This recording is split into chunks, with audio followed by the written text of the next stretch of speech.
Hi guys, and welcome back to my channel. In today's video, as you can tell by the title, it's going to be discussing my labor and delivery story with my second son.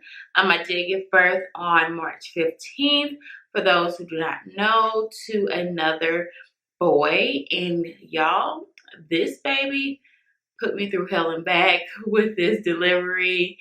And let's just say it was a great adventure that I do not want to experience again for as pain wise. Other than that, I did have a successful full-term pregnancy, which was simply amazing. And yeah, but am I having any more kids at this rate? No. So let's jump right into this video. I started having contractions Friday night, which was March 13th. I started having contractions late that night around like 12 at midnight. Well, 11-ish, almost 12. So I waited it out. I actually could not sleep whatsoever. So I pretty much knew it was time to go.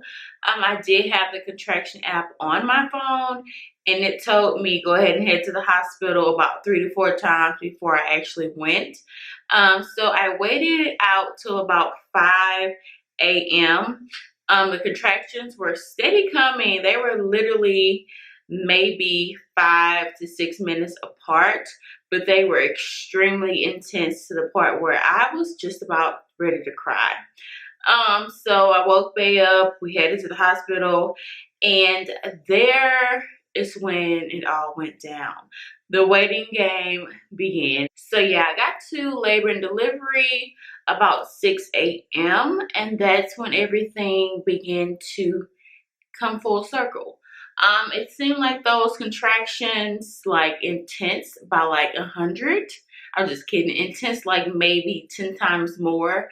They were still coming about every 5 minutes, but the problem was, y'all, I was barely dilated.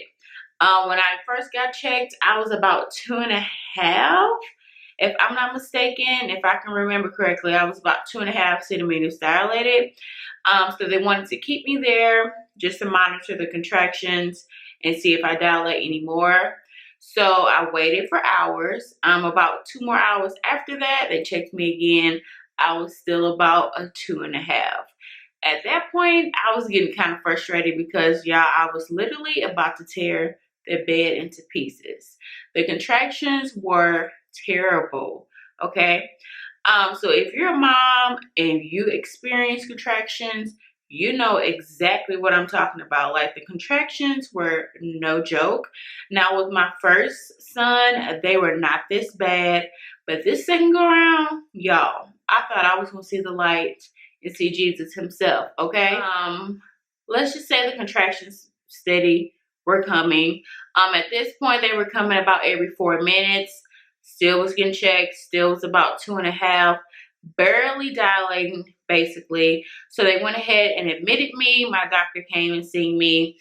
The fun fact was I was actually scheduled to get induced the day before my due date.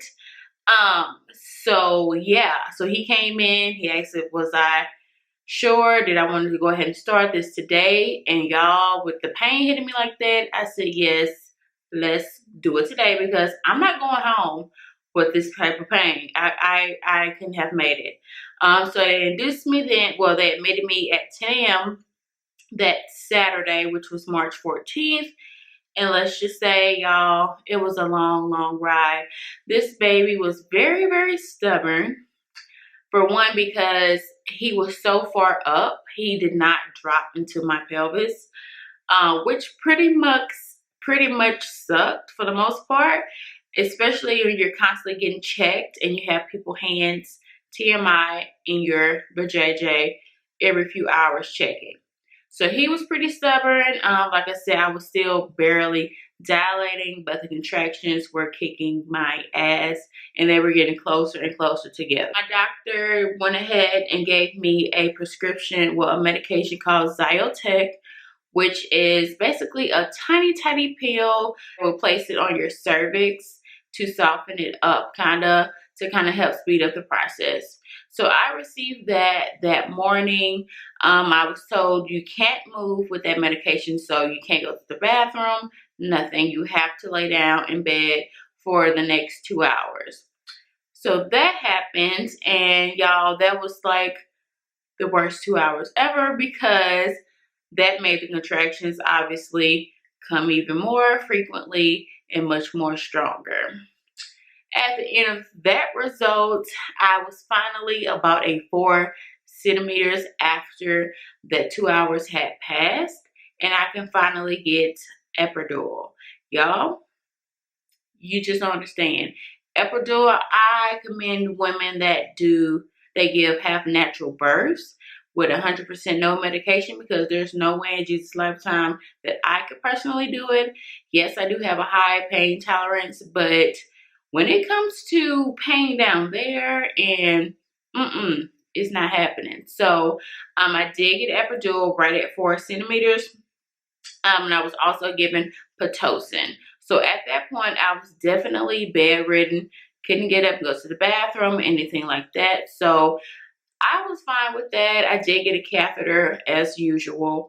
Like I said, I was fine with that because I can actually get some rest now that I could not feel the contractions. So I finally got some rest. Like I said, with the epidural, if you have not given birth before, you don't feel the contractions, but you will feel some type of pressure, like when they're checking you to see how dilated you are and when you're pushing. So it's not you're completely 100% numb, but it does the damn job.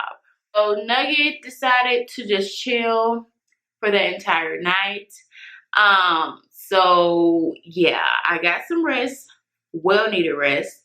And about 6 a.m., they checked me again the following morning, which was Sunday, March 15th.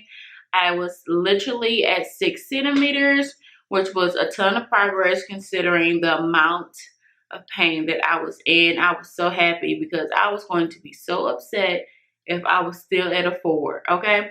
Basically, they broke my water at 9 a.m. to kind of speed up the process, and I was extremely thankful because I was worn out, y'all. And then around 11 a.m., I just started to feel tons and tons of pressure.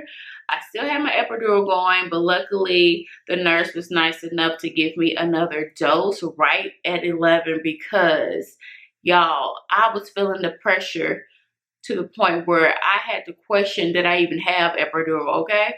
Because I almost tore the bed up once again. So luckily she gave it to me.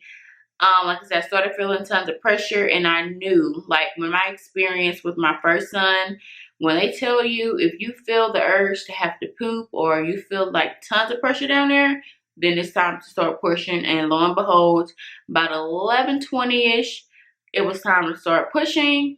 I maybe only pushed for about 5 to 6 minutes total, and Nugget came out with about 4 pushes. So luckily, 4 to 5 pushes, I would say. But luckily, it's over now. Nugget is 100% healthy. He was born 7 pounds and 12 ounces. So he's a little chunky.